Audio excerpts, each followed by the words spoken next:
নমস্কার বন্ধুরা, আমার আজকের রেসিপি লিট্টি চোখা। বিশেষ কিছু বন্ধুর অনুরোধে আমার আজকের এই রেসিপি। লিট্টি চোখা পূর্ব উত্তরপ্রদেশ ও বিহারের প্রসিদ্ধ একটি খাবার। তাছাড়াও নেপালের বাঁর এবং পারস অঞ্চলেও এটি খাওয়া হয়। এখন কিন্তু সব জায়গার লোকেরাই খুব আনন্দ সহকারে এটি খেয়ে থাকে। তাহলে চলো দেরি না করে দেখে নেওয়া যাক পুরো ভিডিওটা। আশা করছি তোমাদের খুব ভালো লাগবে। বিহারের দুর্দান্ত স্বাদের বিখ্যাত রেসিপিটি বানানোর জন্য এখানে একটা বলে আমি নিয়ে নিচ্ছি মেজারিং কাপের 1 কাপ ছেঁকে নেওয়া আটা। সঙ্গে দিয়ে দিলাম হাফ টিস্পুন নুন, আর এর সঙ্গে দিয়ে দিচ্ছি 2 টেবিল স্পুন ঘি। হাফ টিস্পুন জোয়ান হাতে এভাবে ম্যাশ করে এর সঙ্গে মিশিয়ে দিলাম। জোয়ান মিশিয়ে দেওয়ার জন্য এই রেসিপিটির টেস্ট কিন্তু খুব ভালো হয়, আর জোয়ান হজমে খুব সাহায্য করে। সবকিছু খুব ভালোভাবে আটার সঙ্গে মেখে নেবার পর মুঠো করলে এভাবে ডেলা তৈরি হলে অল্প অল্প পরিমাণের জল দিয়ে খুব সুন্দরভাবে এটাকে মেখে নিতে হবে। লুচি বা পরোটা রুটির ময়দা বা আটা যেভাবে মেখে নেওয়া হয় তার থেকে একটু টাইট করে এটাকে মেখে নিতে হবে। কিছুক্ষণ মেখে নেবার পর হাতে হাফ টিস্পুন বেকিং সোডা দিয়ে আবারও খুব সুন্দর করে মেখে 10 মিনিট এভাবে ঢেকে রেখে দিতে হবে। অন্যদিকে একটা বোলে বা বাটিতে নিয়ে নিচ্ছি হাফ কাপ ছোলার ছাতু। এর সঙ্গে মিশিয়ে দিলাম 1 টিস্পুন নুন, 1 টেবিল স্পুন আমের টকঝাল মিষ্টি আচার, 1 টিস্পুন চিনি, সঙ্গে কিছুটা পরিমাণ ধনেপাতা কুচি, 1 চিমটি কালো জিরে, হাফ টিস্পুন জোয়ান এভাবে হাতে ম্যাশ করে মিশিয়ে দিলাম। সঙ্গে দিয়ে দিলাম খুব মিহি করে কেটে নেওয়া একটা পেঁয়াজ কুচি, খুব ভালো করে থেতো করে নেওয়া 8-10 কোয়া রসুন, সঙ্গে দিয়ে দিচ্ছি 3-4টে লঙ্কা কুচি, অর্ধেকটা পাতিলেবুর রস এভাবে নিংড়ে দিয়ে দিলাম। তোমরা হয়তো ফলো করেছো ছাতুর পুরটা সুন্দরভাবে বানিয়ে নেওয়ার জন্য আমি ঠিক কী এখানে ইউজ করলাম। এবার খুব ভালোভাবে ছাতুর সঙ্গে একসঙ্গে করে সব কিছু মেখে নিতে হবে। তার আগে মিশিয়ে দিচ্ছি 1 টেবিল স্পুন ঘি। সমস্ত উপকরণগুলো মিশিয়ে ছাতুর পুরটা যদি খুব পারফেক্টলি টেস্টিভাবে বানিয়ে নেওয়া যায় তাহলে কিন্তু লিট্টির টেস্টও অনেকটাই বেড়ে যায়। সব কিছু খুব সুন্দরভাবে মেখে নেবার পর এটাকে সাইডে রেখে চোখা বানানোর জন্য এখানে আমি কিছু ইনগ্রিডিয়েন্টস নিয়েছি। এখানে একটা থালায় দেখো আমি একটা বড় দেখে বেগুন নিয়েছি। সমস্ত কিছু আগে থেকে খুব ভালোভাবে ধুয়ে কাপড় দিয়ে মুছে নিয়েছি। এবার বেগুন আর টমেটোর মধ্যে একটু তেল মাখিয়ে নিলাম। বেগুনটার চারদিকে এভাবে একটু চিড়ে নিতে হবে। একবার চেক করেও নিচ্ছি যাতে কোনো রকম পোকা না থাকে। ছুরি দিয়ে এভাবে চারদিকে একটু একটু চিড়ে নিয়ে চেক করে নেবার পর একটা করে কাঁচা লঙ্কা আর 2-3টে রসুনের কোয়া ভেতরে পুরে দিচ্ছি। বেগুনের সঙ্গে সঙ্গে বাকি সবজিগুলো কিন্তু খুব সুন্দরভাবে ফ্রাই হয়ে যাবে। এখানে আমি 4টে কাঁচা লঙ্কা সঙ্গে 10-12 কোয়া রসুন নিয়েছিলাম। খুব সুন্দরভাবে বেগুনটাকে সেট করে নেবার পর গ্যাসের ফ্লেমটা অন করে এভাবে উপরে একটা আয়রন ওয়্যার বসিয়ে দিয়ে বেগুন আর টমেটোটাকে খুব ভালোভাবে ঘুরিয়ে ঘুরিয়ে পুড়ে নিচ্ছি।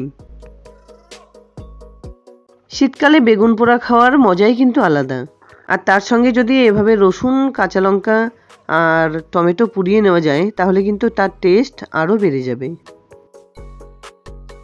খুব সুন্দরভাবে চারদিকে ঘুরিয়ে ঘুরিয়ে বেগুন আর বাকি জিনিসগুলো পুড়িয়ে নেবার পর একটা থালায় নামিয়ে নিলাম। গরম অবস্থাতেই বেগুনটাকে খুব সুন্দরভাবে খোসা ছাড়িয়ে নিতে হবে, তা না হলে ঠান্ডা হলে কিন্তু একদম চিপসে যাবে আর খোসা ছাড়িয়ে নিতেও অসুবিধা হবে। পুড়িয়ে নেওয়া বেগুনের থেকে খোসা যাতে খুব সুন্দর করে খুব তাড়াতাড়ি ছাড়িয়ে নেওয়া যায় সেই জন্য হাতে একটু একটু পরিমাণে এভাবে জল লাগিয়ে নিলে খুব তাড়াতাড়ি কিন্তু বেগুনের খোসাগুলো ছাড়িয়ে নেওয়া যায়। বেগুনের খোসা ছাড়িয়ে নেবার পর টমেটোটাও পরিষ্কার করে নিলাম। ঠিক একইভাবে রসুনের খোসাগুলো ছাড়িয়ে নিতে হবে। বেগুন পোড়া খেতে চাইলে অবশ্যই সবার আগে চেক করতে হবে বেগুনে কোনো রকম পোকা আছে কিনা। তাই আমি ফাইনালি আবারও একবার বেগুনটাকে চেক করে নিয়ে বেগুন, লঙ্কা, টমেটো খুব সুন্দর করে চটকে নিলাম। এতে কিন্তু কোনো রকম পোকা নেই, একদম ফ্রেশ বেগুনটা। রসুনের খোসাগুলো ছাড়িয়ে নেবার পর মিশিয়ে দিলাম পরিমাণ মতো নুন, সঙ্গে দিয়ে দিলাম একটা মিডিয়াম সাইজের পেঁয়াজ কুচি, 1 টেবিল স্পুন সর্ষের তেল, কিছুটা পরিমাণ চাট মশলা গুঁড়ো, সঙ্গে কিছুটা পরিমাণ ধনেপাতা কুচি। এবার সব কিছু একসঙ্গে করে বেগুনের সঙ্গে খুব ভালোভাবে মেখে নিতে হবে। হাত দিয়ে না মাখলে কি বেগুন ভর্তার টেস্ট পাওয়া যায়? তাই আমি ফর্কটাকে বাদ দিয়ে হাত দিয়ে খুব সুন্দরভাবে মেখে নিয়ে একটা বাটিতে এই ভর্তাটাকে তুলে রাখলাম। চাট মশলা যদি হাতের কাছে না পাওয়া যায় তবে কিন্তু একটু লেবুর রস মিশিয়ে দিতে পারো। খুব সুন্দর বেগুন ভর্তা বা চোখা কিন্তু আমার এখানে রেডি হয়ে গেল। 10-15 মিনিট পর আটাটাকে একবার চেক করে নিচ্ছি। হাত দিয়ে আরেকটু এভাবে মেখে নেবার পর এর থেকে ছোট ছোট আকারে লেচি কেটে নিতে হবে। লেচিটাকে খুব সুন্দর করে গোল করে একটু আটা মাখিয়ে এভাবে একটা বোল শেপ বা বাটির শেপে বানিয়ে ভেতরে কিছুটা পরিমাণ ছাতুর পুর ভরে নিয়ে চারদিকে এভাবে পেঁচিয়ে গোল করে বলের আকারে বানিয়ে নিতে হবে। একটা লিট্টি বানিয়ে নেবার পর ঠিক আরেকটা আমি কিভাবে বানালাম সেটা তোমাদের সঙ্গে একবার শেয়ার করছি। সবার সুবিধার্থে আরেকটা বানিয়ে দেখালাম। একটা ছোট লেচি নিয়ে খুব সুন্দর গোল করে একটু আটা মাখিয়ে একটা বোল শেপ বানিয়ে নিতে হবে। তারপর ভেতরে ছাতুর পুর ভরে চারদিকে মুখটা টেনে গোল করে পাকিয়ে নিতে হবে। একটু সময় নিয়ে দেখো সমস্ত লিট্টিগুলো কিন্তু আমার এখানে বানিয়ে নেওয়া হয়ে গেছে। এখন বেশিরভাগ বাড়িতেই কিন্তু উনুন নেই, তাই গ্যাসে কুকারে কিভাবে লিট্টিগুলো আমি ভেজে নিলাম বা বানিয়ে নিলাম সেটা তোমাদের সঙ্গে শেয়ার করছি। সবার প্রথমে কুকারের ঢাকনার সিটিটাকে খুলে বাদ দিয়ে দিতে হবে। কুকারটা গরম হয়ে এলে কিছুটা পরিমাণ তেল দিয়ে তেলটাকে চারদিকে এভাবে ছড়িয়ে নিতে হবে। তেলটা গরম হয়ে এলে সমস্ত লিট্টিগুলো এর ভেতরে খুব সুন্দরভাবে সেট করে দিলাম। এবার কুকারের হ্যান্ডেলটা ধরে এভাবে খুব সাবধানে একটু শেক করে দিতে হবে, যাতে সমস্ত লিট্টিগুলোর মধ্যে তেল খুব ভালোভাবে লেগে যায়। এবার কুকারের ঢাকনাটা লাগিয়ে দিয়ে 5-7 মিনিট এভাবে লো টু মিডিয়াম ফ্লেমে এগুলোকে ভেজে নিতে হবে। মাঝে মাঝে এভাবে শেক করে এগুলোকে ভেজে নেবার পর মোটামুটি 7 থেকে 8 মিনিট পর ঢাকনাটা খুলে একবার তোমাদের সামনে দেখিয়ে দিলাম। দেখো লিট্টিগুলো খুব সুন্দরভাবে কিন্তু ভাজা হয়েছে। কুকারের ঢাকনা লাগিয়ে একভাবে ভেজে নিলে কিন্তু হবে না, মাঝে মাঝে এগুলোকে এভাবে একটু শেক করে নিতে হবে। ঢাকনা খুলে দিয়ে আরও 3-4 মিনিট ধরে এগুলোকে এভাবে নাড়াচাড়া করে গোল্ডেন ব্রাউন কালার করে একটু ভেজে নিতে হবে। গ্যাস অফ করে 3-4 মিনিট পর এগুলোকে একবার চেক করে নিচ্ছি। লিট্টিগুলো কিন্তু একদম পারফেক্ট তৈরি হয়েছে। তোমাদের একবার এভাবে বানিয়ে খাওয়ার অনুরোধ রইল। পুরোপুরি ঠান্ডা হয়ে এলে সার্ভিং প্লেটে সমস্ত লিট্টিগুলোকে নামিয়ে নিলাম। দেখো লিট্টিগুলো কিন্তু একদম পারফেক্টভাবে ভাজা হয়েছে আর দেখতেও খুব সুন্দর লাগছে।